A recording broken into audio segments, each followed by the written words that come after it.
So we've got a country that can pay for the war, right? It can actually pay for it. We can afford to go to war. We can pay for it. We have a labor force capable of producing all the things we need for war. That's two things, right? That's two things. A third thing that we have is going to be a willing public, and that's going to be really, really important later on in the war when some of these countries don't have willing publics, but America does. And it's going to show its support for a willing public by passing some laws that are actually kind of controversial. They're called the Espionage Act and the Sedition Act.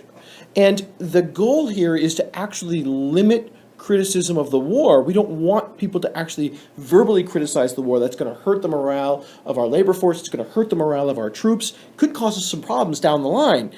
At the same time, we want to make sure no one's spying either. And you can see some of these World War I posters and cartoons talk all about that. Don't talk. The web is spun for you with invisible threads. Keep out of it. Help to destroy it. Stop. Think. Ask yourself if what you were about to say might help the enemy. Spies are listening. And on the flip side, you actually have some Americans, not many, who say, I'm not so sure this is a bright idea, right?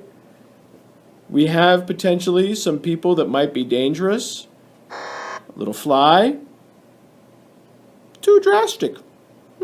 Smashing yourself in the head with the Sedition Act might be a little too drastic. Maybe it's too much of a restriction on free speech. So it is a controversial set of laws. We sacrifice free speech in order to try and raise morale. It does keep a willing public, however.